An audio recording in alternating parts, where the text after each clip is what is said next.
failed story. I have a story of moderate success.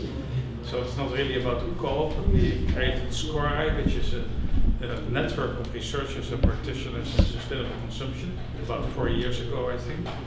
And I think that one of the key factors for success so far is that what emerged was a group of 5 people, and these 5 people have all completely different personalities. So one is a deep thinker, another is somebody who is really very good in making international connections. Then there is somebody who is really a sort of powerhouse, moving the whole thing forward. Then there's a real organizer. So there are 5 people with very different characters, and in the beginning we had lots of troubles. This accountability was really an important issue. I think over time we started to accept each other as very different type of people with different personalities and different skills, and we started to appreciate these differences. And so we don't have fixed roles. That's another thing. There's not one president, one treasurer, we sort of are able to take each other's roles. Whenever somebody is very busy, somebody else takes up that role, etc., etc. So that's the success part of the story. The challenge is how to find new people to replace our guys with graying hairs without distorting this sort of interpersonal dynamics that has been working so well. And we haven't really solved that problem. So we would like to take up new people, but at the same time we are afraid of sort of distorting this dynamic. And also I think we have a little bit of fear of letting go new people. Are we really trusting them to take over these responsibilities? So that's a little bit of my story. Anyone else like to share their question? You brought up entrepreneurship and people kind of tagged along with that. And I was wondering, maybe this is kind of naive, but my idea when I hear that is like kind of like founder syndrome, kind of like individualism, like I'm gonna make this happen, and how that kind of meshes then with more of like a collaborative approach where there's more people involved.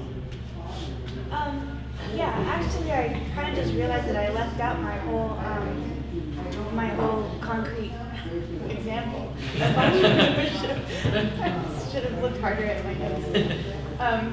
But it's kind of what you were saying, but my concrete example of that was a group that I worked with that was a bunch of employees of a cafe who had an opportunity to take over the cafe from the owner.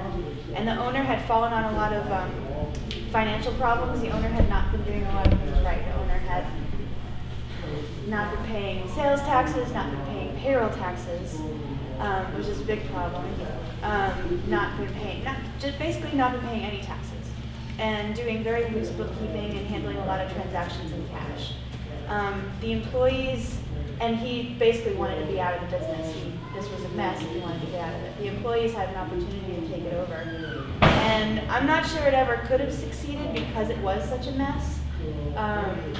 But it didn't succeed in the end because the workers never were able to transition themselves from being the employees of this kind of terrible boss to the owners of this promising business. You know, they had a real kind of helplessness about them that, and these were like, you know, these were a bunch of college students who had a lot of resources available to them.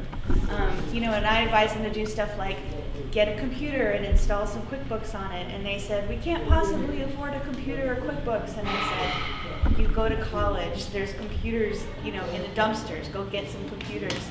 But they were just, they had this real helplessness that just came from like, well, we can't do that, the boss is gonna do that. And they were never able to really get past that and say, we are the boss now, if we don't make this happen, it's not happening. And in the end, it didn't happen. They didn't find a way to do that. They didn't find a way they never even got their bookkeeping up and running. They never got it to a point where they could have been viable. So that was kind of what I meant. I mean, there's a lot of things to mean by entrepreneurship, but that's what I'm really thinking of, is that bottom line mentality. Great, thank you. We're going to move on to the next topic. Oh, is there an urgent? Yes. Do you think everyone can be an entrepreneur, or is there characteristics of personality that are necessary to be an entrepreneur? answer that. I think one of the things that when we had the first meeting with CDI about this area, we had two kinds of people in the co-op. We have, you know, a lot of Latin American folks that came here. It was a woman's own co-op, so half of us were Latin American, another half was fresh college students somewhere in graduate school. And I think the issue was a lot of us in Latin America understand a lot of the co-op model outside the US, and some inside the US was like the mentality of education, right? Like it's like, I have a teacher, my teacher tell me what to do, then I'm gonna have a boss, and my boss is gonna tell me what to do, and you know, I come from my house where my parents tell me what to do. So I think the education system played a big role on, we as older, we were a lot older than the college student, have to play the role of uneducating the people with the mentality of, well, now you don't have anyone telling you what to do and how to do it. You have to figure out, we needed to have a playing field where everybody felt at the same level of, you have to make a decision that you're comfortable with, that you think you can carry on. And it's not gonna be something that is gonna burden anyone else, which is a piece of self-management that is not taught in the US. I feel like it's taught in certain parts, but not in, you know, it's a big paradigm of the top-down mentality, that certain groups have the advantage of have training on being the people in the top and telling orders to everyone, and then the rest of the folks just learning how to just receive orders. So I think the part of being an entrepreneurship is the part of being comfortable to take decisions that you yourself can manage or yourself can carry on. So I think is a learning process or unlearning process of, now I'm responsible for this thing, and it's not just like I am responsible, but it's a we responsibility that to a certain point have to come in conjunction with a business, right? So it's not just about a business model, but it's also like a kind of community model where everybody have power. So I think everyone when you come out of the womb with empowerment of, I can breathe by myself, but I still have some nourishing that need to go on.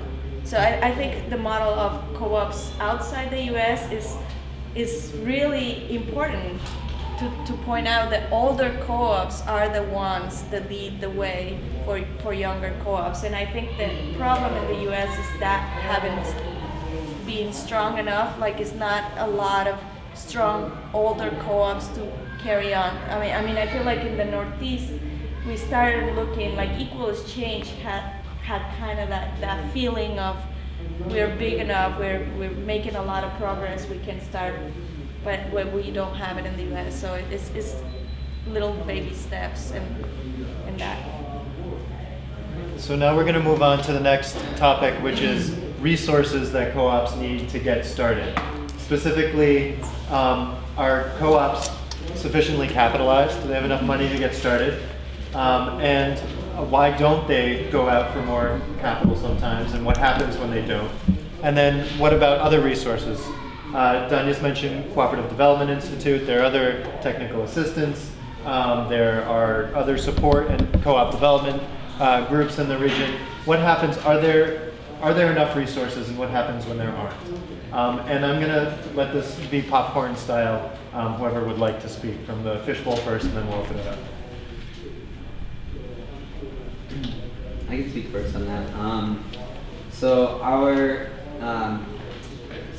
there's another group in Western Mass called Co-op Power, who is also working on this thing called Northeast Biodiesel, which is a biodiesel processing plant and biodiesel co-op. And I kind of, looking back, I sort of compare although it's probably not usually healthy to compare yourself to others, we compared the amount of capital that we were trying to invest in our startup biodiesel business compared to them, and it was like, I think they put in like, how much was it, Dania? It's almost $1 million. Right? It's like around $1 million, and I think we put in like around like $500 or something like that tops. So our like level of capital was really not there. We did have funds in the bank. We were able to purchase some safety equipment, things like ventilation fans and fire extinguishers and things like that. And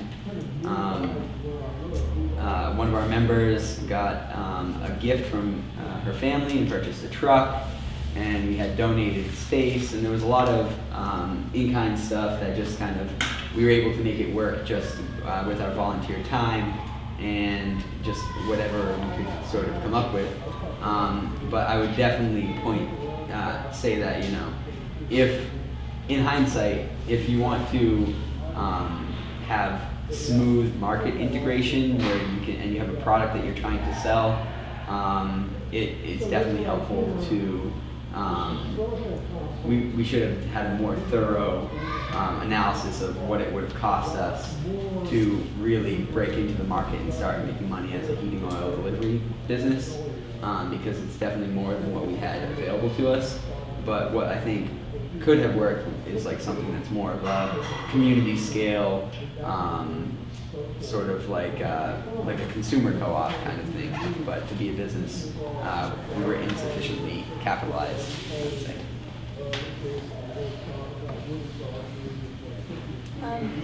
Yeah, I think this is the #1 issue why co-ops fail.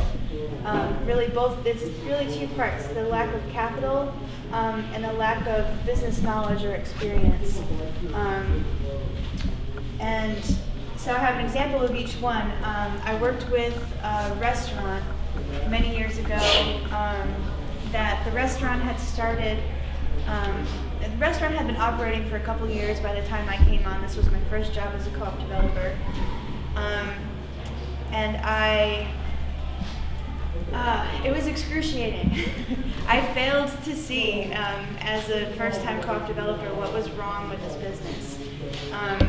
I learned what was wrong with the business by asking for their financials. They had been operating for 2 years, and I said, well, can I see your profit and loss and balance sheet? And it turns out that nobody had made those things. But they did have a big box of receipts. So I sat down and spent a month entering all their receipts, doing their bookkeeping, doing their first set of books, and found out that they had lost tens of thousands of dollars, and money was just going out the door. And they had started with a loan of about $10,000 from the Cooperative Funding Loan. And if anybody's ever operated a restaurant, $10,000 is not enough money to start a restaurant at all. You shouldn't even think about starting a restaurant with less than $100,000, or usually more than that. But I didn't know that at the time, and I just thought the problem was, doing more marketing and doing better sales and keeping our costs down, and all of that was going to fail from the beginning, because there had never been enough money to really get the restaurant looking nice. That would have been money that would have come out of the capital budget, so it wasn't really a pleasant place to be in. There was no money for cash flow at all, and the members of this cooperative were working 6 days a week, just for barely any money. And really the failure of the organization that I worked with was to not shut it down sooner, because it was just, it was going terribly, and there was no saving it at this point. And there was also not really competent technical assistance going into this project. Nobody who helped start the project had ever run a restaurant before, for example. So that's a problem. But basically it was mostly a question of capital. If there had been enough capital, we could have renovated the restaurant, could have made it look really nice, could have had working capital so that people got paid for their work, and didn't have, anyway. And then the other example that I had was a business that had enough had what should have been enough capital to get started, had something like $10,000 or $15,000 available to them in the beginning, and ended up squandering that money essentially by not having any kind of business expertise, and running up against and getting into problems, getting into regulatory problems where they didn't understand. They didn't understand the rules for the industry they were getting into, so they didn't realize they were supposed to have certain licenses. They didn't realize they were supposed to be following certain safety procedures. And they did have an accident that wasn't like nobody got hurt, but there was some property that was made slippery. And it ended up costing them thousands and thousands of dollars in the end that they didn't have. And I believe a lot of those bills are still outstanding. So the moral of the story is enough capital and the business experience to know what to do with that and to protect that investment are two things that go together. You can fail by having one and not the other. You can fail by having capital and not enough business experience, and you can fail by having business experience and not enough capital. So you really have to have both. Thank you. Anyone else like to chime in on this one? I think that, like for an example with TSB, I think we relied too heavily on grants. And like, basically, if your money is coming from one person, the grant maker, that should be the boss right there, you know? If anything, and that they're not, that's usually like a job that you're doing out of your love. And a lot of these co-ops are just trying to, are essentially businesses that have more love in them. So, and they think like everything's gonna be okay as long as they rely on that love aspect, but they forget that they're businesses though. And you should just operate the same way as a normal business. And then if you took care of all the corners, like all those things that a normal business does, then you really probably wouldn't run into these things. But I think co-ops think like, oh well, these are all friends and family, and we share things, and it's more or less about money. Then you can have those feelings, but you still gotta operate on a professional business level, and that'll like just save a lot of headaches, I think. The individual entrepreneur management knowledge, but in the co-op, there's not that same mechanism for generating the natural protection of the money. What substitutes for that? What can substitute for the protection of your own money and resources in a co-op? I don't know what kind of, it depends on the model of the co-op, but if it's a worker-owned co-op, usually is you put some money in to start. For example, it's kind of like member dues, or you could call it whatever. You start up money. Usually when some business starts and it's 5 members, usually it's the same amount of money.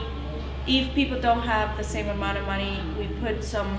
Usually what happens is you say, well, everybody have put $5,000. I want to become a member and I don't have $5,000 to start.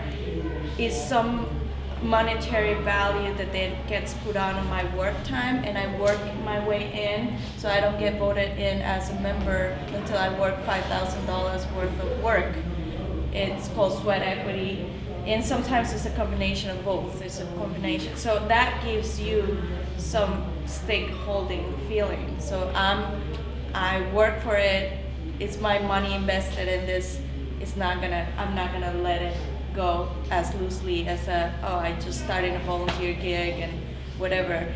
I think, again, in the US, a lot of the trends started, and I think is part of that entrepreneurship difference, is a lot of the co-ops have become or have emerged from the nonprofit industrial complex and have the same issues that the nonprofit industrial complex. It doesn't have a vision of solving something, but it's more like a pacifying way to kind of start something that might sound great, but if it doesn't start with these basic things that is sustainable, and there is also, like Sam was saying, it's also a business.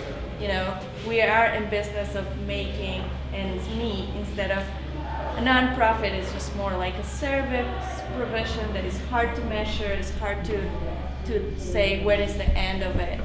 So I think both of those capitalized at end is important, but I think the social capitalization of a co-op is also important, and we sometimes don't think about that end because, again, the values in the U.S. are different of co-op models, and we're starting now to see and understanding that yes, having another co-op that does the same thing that you do or you want to start doing is an example, and you have to just get right there, which in businesses doesn't happen that much. You don't go and ask your competitor. They're not going to tell you, you know, what is working and not for them. But in a co-op model, that's the difference, right? Like I can go to another co-op down in the South and say, hey, how you co-op work and what are the things that I should do? And I think that's where one of the social capitalizations where co-ops can make a big stride as a business.